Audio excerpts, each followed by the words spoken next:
जम्मू और कश्मीर में 10 साल बाद लोकतांत्रिक ढंग से चुनी हुई सरकार बने महज एक पखवाड़ा ही हुआ। उमर अब्दुल्ला ने 16 अक्टूबर को मुख्यमंत्री पद की शपथ ली थी और उसके बाद से एक बार फिर से जम्मू कश्मीर में आतंकी घटनाएं बढ़ गई हैं। पिछले 16 दिनों में एक दो नहीं बल्कि आधे दर्जन से ज्यादा आतंकी घटनाओं को रिपोर्ट किया गया और पिछले 24 घंटे से अगर देखा जाए तो 4 से 5 जगहों पर एनकाउंटर जारी है। श्रीनगर, बडगाम, बांदीपोरा, अनंतनाग और पुंछ, जम्मू कश्मीर के ये 5 इलाके जहां पिछले 24 घंटे में टेरर और इससे जुड़े हुए जो आतंकी थे टेररिस्ट ग्रुप से, उसके खिलाफ लगातार एक्शन लिया जा रहा है। अनंतनाग में, पुंछ में, बडगाम में और इसी तरह से बांदीपोरा, राजधानी श्रीनगर में भी एक्शन जारी है। लश्कर-ए-तैयबा के एक आतंकी को ढेर भी किया गया है श्रीनगर में। इसी तरह से घाटी में कई जगहों पर सेना के जवान सर्च ऑपरेशन में शामिल हैं। दहशतगर्दों पर प्रहार किया जा रहा है। अनंतनाग में 3 आतंकियों को ढेर कर दिया गया। राजधानी श्रीनगर के खानियार में सुरक्षा बलों ने 2 से 3 आतंकियों को घेरा है और यहां लश्कर-ए-तैयबा का एक आतंकी मारा भी गया। दहशतगर्दी को नस्तनाबूद किया जा रहा है। आपको श्रीनगर की तस्वीरें दिखा रहे हैं। जिस मकान में आतंकी छिपे हुए थे, ये उसकी तस्वीर है। उस मकान को सेना ने बॉम्ब से उड़ा दिया। इसके बाद मकान में आग लग गई। इलाके में भीषण धुएं का गुबार नजर आ रहा है।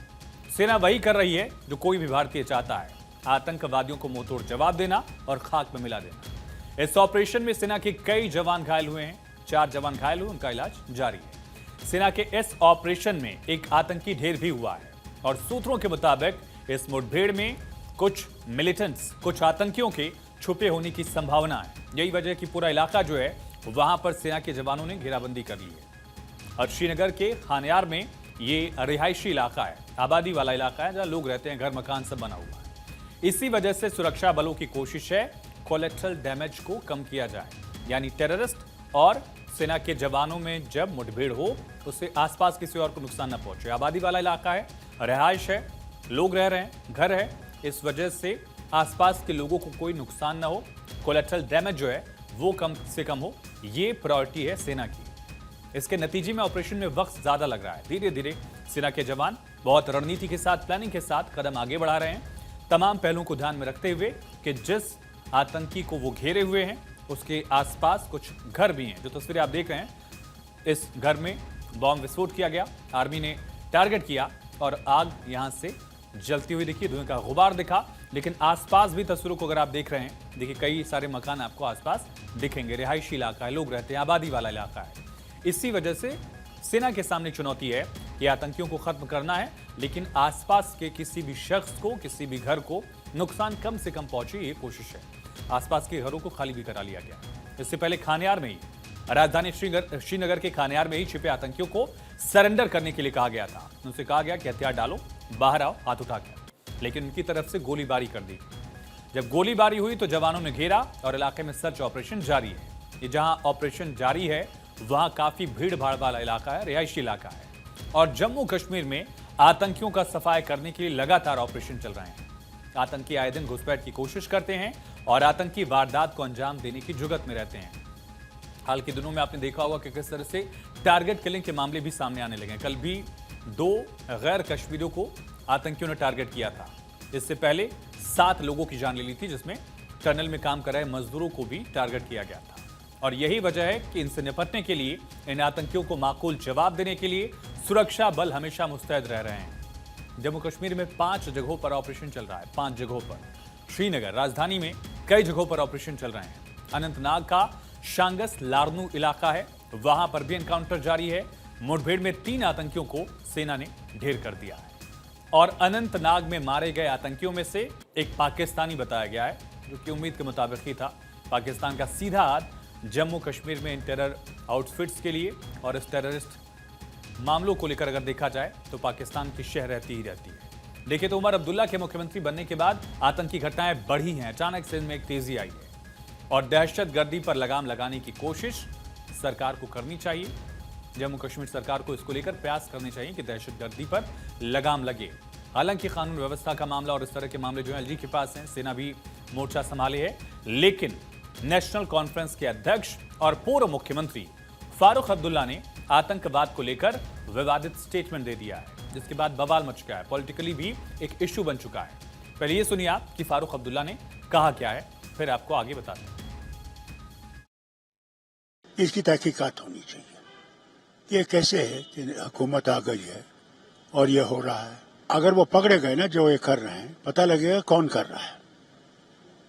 मारना नहीं चाहिए उनको पकड़ना चाहिए और पकड़ के उनसे पूछना चाहिए कि कौन उनके पीछे है। वही रास्ता है। मिलिटेंसी है ही नहीं, अभी तक थी नहीं, अब कहां से आ गई।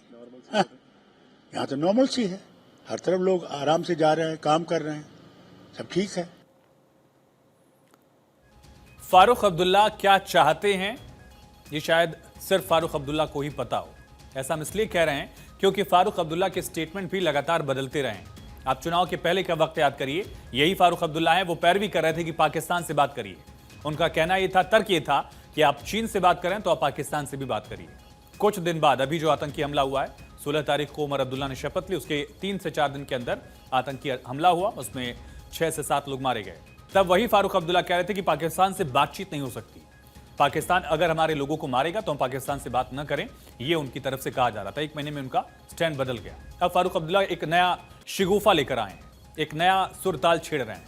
फारूक अब्दुल्ला ने कहा कि इन आतंकियों को मारिए मत, इनको पकड़िए, इनसे पूछिए कि किसकी शह पर ये हमला करने आए।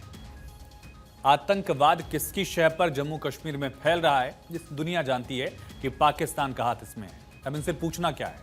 और रही बात पूछने की, तो पहले सेना के जवानों ने इस ऑपरेशन, जिसकी तस्वीरें आप इस वक्त देख रहे हैं स्क्रीन पर, इस ऑपरेशन में भी घेरेबंदी करने के बाद सेना ने कहा कि हथियार डालो, हथियार छोड़ो और बाहर आओ हाथ उठाकर आतंकियों से। बदले में क्या मिला? गोलीबारी।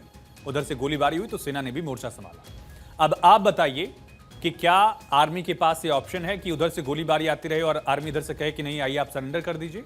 गोली का जवाब गोली से न दिया जाए तो कैसे दिया जाए? अब फारूक अब्दुल्ला साहब को बताना चाहिए कि इन आतंकियों से बात कैसे की जा सकती है, कैसे पूछा जाए इनसे अगर वो गोली में जवाब देने की कोशिश कर रहे हैं कि आखिर उनके पीछे कौन है। और फारूक अब्दुल्ला के इस दावे में दम कितना है कि पहले नॉर्मलसी थी, अब मिलिटेंसी आ गई है। जम्मू कश्मीर में भले ही आतंकवाद में हाल के दिनों में कमी आई है, लेकिन मिलिटेंसी खत्म हो गई हो, इसका दावा कोई नहीं कर सकता है। लेकिन फारूक अब्दुल्ला उससे अलहदा हैं, अलग रास्ते पर हैं। उनका बयान जो है, उनका जो स्टैंड है, वो वक्त वक्त पर बदलता रहा है। और जब फारूक अब्दुल्ला दिल्ली से रिश्ते बेहतर करने की बात कर रहे थे, केंद्र सरकार से तालमेल की बात कर रहे थे, पाकिस्तान से बातचीत नहीं करने की पैरवी कर रहे थे, उस वक्त भी माना जा रहा था कि फारूक अब्दुल्ला का स्टैंड जो बहुत दिन तक रहेगा नहीं, वो वापस अपनी लाइन लेंथ पे आएंगे। जम्मू कश्मीर में आतंकवाद नासूर बन चुका था, जिसे मोदी सरकार ने ऑपरेशन ऑल आउट के जरिए खत्म करने की कोशिश शुरू की। लेकिन फारूक अब्दुल्ला आतंकियों पर कार्रवाई करने की बजाय उसके हिमायती दिख रहे हैं। ये कहना होगा कि उनके हिमायती दिख रहे हैं। इसके बाद बीजेपी ने करारा पलटवार किया, पॉलिटिक्स शुरू हो गई इस पर।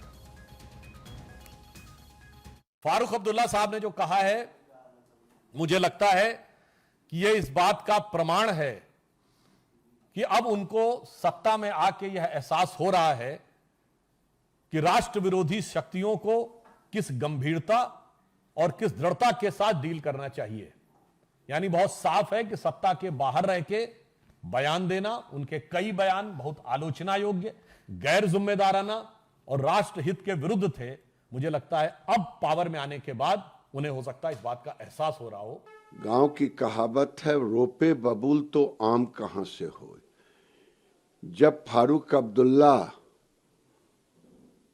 की पार्टी की सरकार होगी, जो पत्थरबाजों को, आतंकी समर्थकों को पनाह देने वाला, जो पाकिस्तान से बात करने की बात करे, तो ये स्थिति आएगी। लेकिन वहां के एलजी ने कहा है कि मैं इसे खत्म करूंगा और खत्म होगा।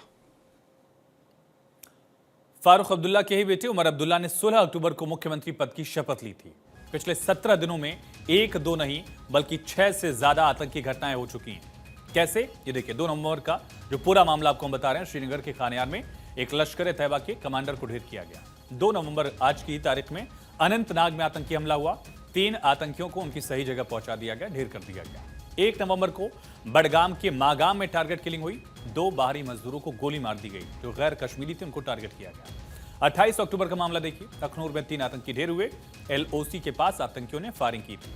24 अक्टूबर को गुलमर्ग में आतंकी हमला हुआ, 3 जवानों की शहादत हुई, जवानों के साथ चढ़ाई कर रहे 2 पोर्टर्स की भी जान गई। 24 अक्टूबर का मामला देखिए, पुलवामा के त्राल में टारगेट किलिंग होती है, प्रवासी मजदूरों को आतंकियों ने गोली मारी। 20 अक्टूबर को गांधरबल में मजदूरों के शिविर पर फायरिंग हुई, 6 प्रवासी मजदूर और एक स्थानीय डॉक्टर की मौत हुई। 18 अक्टूबर शोपिया में आतंकी हमला हुआ, बिहार के मजदूर की हत्या की गई।